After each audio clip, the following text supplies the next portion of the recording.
do you do any standing one-on-ones with your exec team or whoever right now? What do you consider standing one-on-one? So every Monday at 8 a.m., you're going to meet with me for 30 minutes. And then right after that, you're going to meet with Noah for 30 minutes. Like in a group setting or individual? Individual setting. No. Okay. And how many standing meetings are you in overall per week? Like a group meeting, executive meeting, anything like that? I just got added to my second one now. So you have 2 per week. Yeah. Each one's no, an hour? one is every other week. One is every week. And the one that's every week, I don't even know if I go to every week. Okay. So the new one, I mean, how long are these meetings, these 2? 10, 15 minutes. Okay. So, and then what happens in these meetings? A quick overview of the numbers. Are we good, bad? Does that warrant another conversation, right? No overviews on any of that. I expect people to send me the decks and the information they want to talk about beforehand. And I read it beforehand. It may take me 10, 15, 20 minutes. And then on those meetings, I expect to discuss solutions to make the numbers go the way we want. So quick discussion and actions.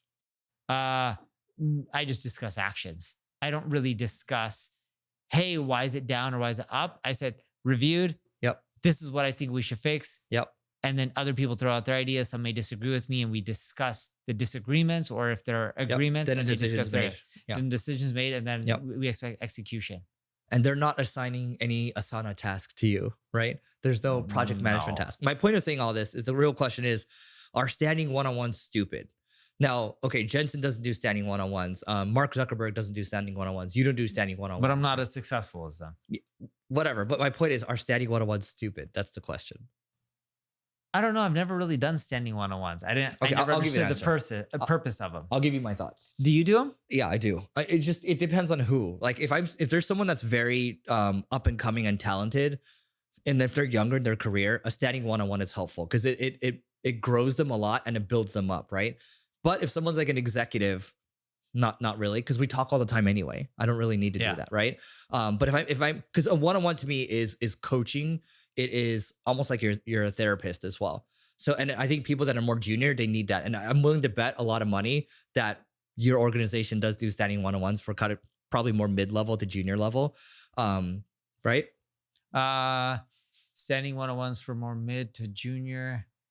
I honestly even don't if know. it's like 2 weeks or every 4 weeks or something like that. They must. Even when I work for W Promote, like my manager would meet with me like every month at least. Yes, they do. I know our CEO meets with the country leaders that are under him, and then he meets up with the regional leaders that are under him, and he does one-on-ones with them. Yeah. So my point of saying this is that case by case basis, we can't say we're Jensen Huang or Mark Zuckerberg because their teams are really, really, really elite. But even when you look at Neil's team, the exec team, like that's an elite team, right? So you want your elite team to just you want to be talking to them all the time. If you're just doing one-on-ones, I don't think it's enough. Yeah.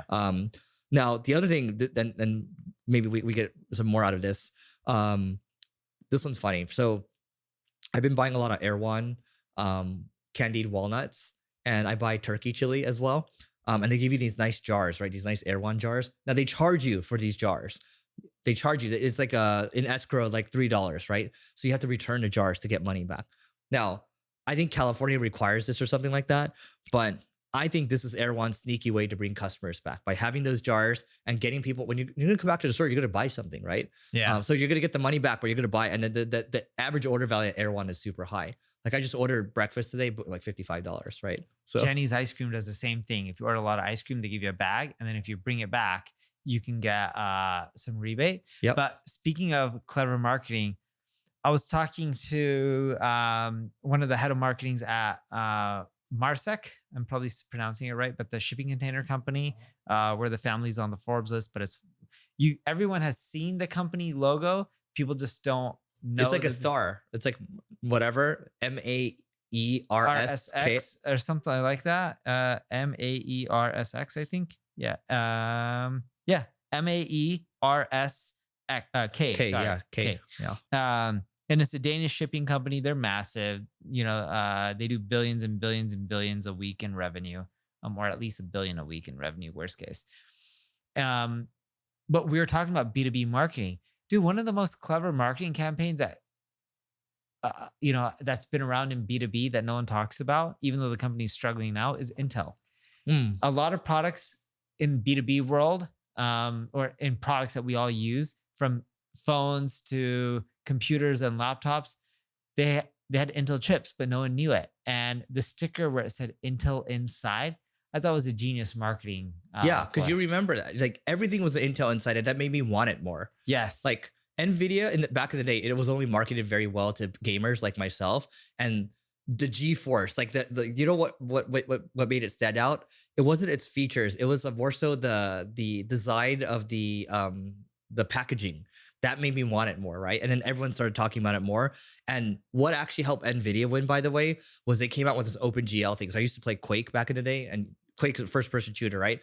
It just made the graphics look so much better. And then that marketed everything. And then that's how they really started to take off. Like without that technology, I think they would have gone bankrupt. So their launching pad was like Quake and games like that. Yeah, games, and then that technology, OpenGL, because that was just the best looking games. Because all the other games look very pixelated, like when you're playing, but then it smoothed out like your face and everything. And then that became its marketing. Like the product actually became the marketing because it was like a ton of word of mouth. Because you can start chatting in these games. Yeah. So, by the way, I mean, we kind of talk about this bad economy right now, but I will say that leads are picking up for us. Same. What would you be saying? Like, how much better are leads now after this China deal got done? China-US deal. Will be up, I think it was 6% over last month. 6%. Okay. That's not a lot for us, but 6%.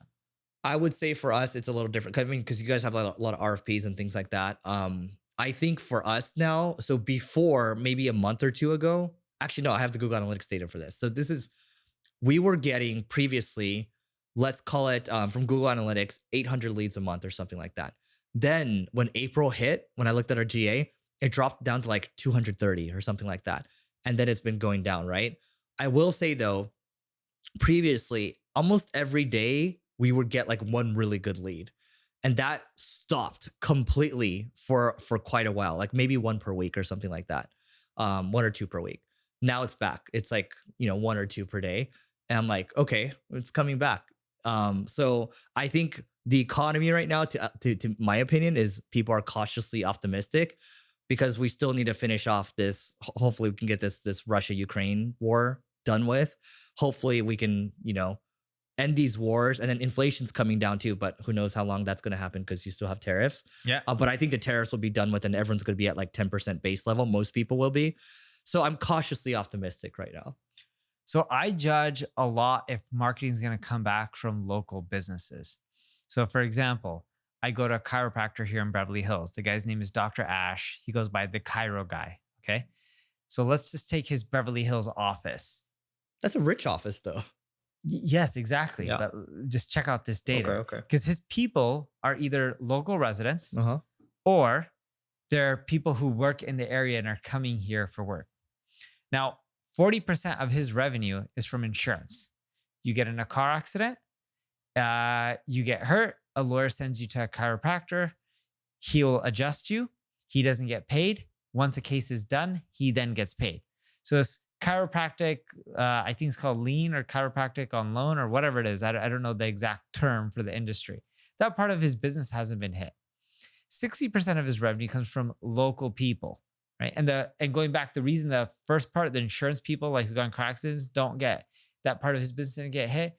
Those people don't pay to actually see him. It gets paid from part of the settlement. 60% of businesses, people who work in the area or live in the area, you would agree in Beverly Hills, homes cost millions of dollars. They're not all like the TV, but there's homes that are 100 plus million. There's also homes for $2-3 million. People have money in general. You agree with that statement here, right? Mm-hmm. His business is down 15%. Over what period of time? Just recently. Like when he looks at all this economy stuff. Before and after. Yeah. So 15%, but you can't look at 15% on 100. 40% of his business is insulated from any economic activity. It's not really a good judge for the economy, but the 60% is. If he's down 15% on that 60, it's more realistic he's down 25%. So businesses are down like his 25%. I know that's only one data point because of things like the economy, money, and I asked him, did you increase rates? Nope, haven't increased rates. He's like, I'm starting to see things pick up, but it was definitely bad when tariffs started coming out. Like he noticed it right away of people canceling appointments and not coming the moment they introduced tariffs and stuff like that starting in April. So I think we need to look at the next 2-3 months or so to see how things pan out. But the University of Michigan consumer sentiment thing. So that index was 73 in November 2024, probably because, election, new election, right? New president. And so that was the highest sentiment for a while, right? And then April 2025 at the end was significantly lower at 52.2%. 52.2, not percent. But and then the final thing I'll give you here is in April 2025, the Conference Board Consumer Confidence Index fell to 86, down 7.9 from March, reflecting a sharp decline in expectations for future economic conditions. But this is all like all these predictions, like all these people like Bloomberg or I think JP Morgan retracted the recession statement, right? So like these things change very quickly. I thought so we'll see. Jamie Dimon was talking about a recession today, or what did he say? On Bloomberg, I saw that JP Morgan retracted the recession statement, not Jamie Dimon. And I could be wrong, but either way, I don't think these big corporations want to pick political enemies because it can hurt their businesses. It's just like Trump talking about Tim Cook. Yeah, he said there was something online, like, and I'm paraphrasing here, he had a little problem with Tim Cook. That was today. Yeah. And it was about him creating iPhones in India. And I'm not here to tell people what to do with their company or what country. That's for people who have a ton of money and are publicly traded to figure out, and politicians. Yeah. But I don't think people want to create enemies. Like, remember the Amazon thing? Amazon. The tariff pricing? Yeah, the tariff pricing. What was it saying? Like that lady, Caroline, whatever, I don't know her name. The press girl. Yeah, press girl, Caroline something. Yeah, leave it. I don't know, something like that. Something like that. She was, the Scott Besson was talking about it, and someone asked a question about Amazon, and he just moved to the side. He's like, I'll let Caroline answer that. And she's like, that's a direct like attack on the USA. Yeah, and they backed out. They backed out right away. They're like, oh, this was never confirmed that we actually are doing this. Yeah. I'm like, no one wants to pick a fight with the government. You know what I will say though? Like, so this is the only politics we'll talk about today. But I do like the MAGA health or the MAGA investment thing for the kids, where the $1,000, because that can compound to, I think they said 300 grand or something like that if you just follow the S&P like returns. But I think that's smart because you should teach kids at a younger age how to invest. And I do like how he's bringing drug prices down 50 to 90%, right? And I do think the speech he gave, like if you put Obama's voice over it, that would have been a pretty damn good speech, right? And so like they're like, again, it's I think if people are doing something that's good for the people, like credit should be due. I want to call this out though, real quick. So again, we're not saying we support or don't support Trump, but check this out. This guy has 100% response rate from sending $1,000 custom swords to the owners of failing companies. So check this out. He sends you these custom swords over here and with your name on it, I think. Remember I sent you a knife with your name on it? And then you remember how to give you money for it? You give it back to me, yeah. You give me $1. You sent me $1 on PayPal. Yeah. Yeah, because my wife said it cuts friendships. Yeah. So, okay. But going back to this, 100% response rate, sends $1,000 custom swords to owners of failing companies. Why does he do this? Because he's trying to buy their business. So each closed deal represents 7 figures in net profit. So he just says this. Note says, business is war. And I noticed you lost the battle recently. I just wanted to let you know, if you ever need a few extra hands in battle, we've got your back. 100% response rate. Go do that to the people you're about to buy. Buy them some custom swords. That's cool. That's 100% response rate. I just made you a lot of money. I like it. You're going to do it. You're going to do it? No. Come on, these are so nice. Can you buy me one? We've slowed down on how many companies we're buying. I think we're at this point doing 2 to 3 a year instead of trying to do one okay, but and then how many do you need to look at before you make an offer? Like we have a pipe. I can do 10 deals tomorrow. Okay. Yeah, but how many do you need to look at before you make an offer? No, I already have 10 deals I can close on that are good. Okay. So you're probably going to slow down. But you can't integrate them all. Even if I had all the money in the world, my problem is my team can only integrate so many. And if I give them too many, there's just going to be problems. And then you also dilute your team quite a bit too. Yeah. You don't want to dilute the people. Okay, we get one more here because we started a little late. The last thing I want to talk about here is how we're planning to ramp the F out of YouTube. So here's one thing I noticed. You and I, we've kind of changed it up, and I'll let you speak to it in a moment. But I actually watched our Miami interview, or not interview, but we did an episode in Miami in my hotel room, right? And I actually watched the whole thing. I didn't mean to watch the whole thing. I just wanted to see a piece of it. I ended up watching the whole thing. Like, it was on 1.5x. I noticed on our marketing school podcast YouTube channel, the latest one that we just posted, the long form where we just, you and me talking, that usually our long form videos might get like 100 to 200 views. This one got 1,000. I was like, whoa. And the average view duration 10 minutes or so. I was like, well, this is really good. And what is it that we changed? We just talked about our lives and what's happening in marketing and business and how to grow from there. Yeah. And so I think we're just going to do more, and we're just going to post the whole thing to YouTube. But even on our own personal YouTube channels, like we're both recording at Visible Audio Studios in Century City. And when I met with him earlier this week, it's like, oh yeah, Neil records for like 4 hours at a time, 6 hours at a time or whatever. Two to 4 hours. No, I pay for 4 hours. We recorded in 2. Got it. So like, same thing for me. It's like, I was doing like 1 a week. I'm probably just going to jack it up to like 2 hours or something like that. But I think the thing about our YouTube is that we know that the more time we put into it, the better results we get. And now that we've gotten so many comments about people just letting us talk and like not wanting us to talk about politics, they said that you said someone wants to, if they want to listen to politics, they listen to All In. We're offended by that, guys. Okay. I'm not offended. I'm just kidding. I'm not really offended. But anyway, anything else you want to add to that? I'm with you. I think we're taking over a lot. I use a contracting company to help out with YouTube, and then we mix that with our internal. And one of the guys who runs this contracting company, which Eric knows who it is, they say, hey, long time no talk, because I'm working with someone on his team, but this is the owner. Just want to let you know, we got your feedback on slightly heavy-handed clickbait style hooks, and confirming we're happy to tone those down on outlines moving forward.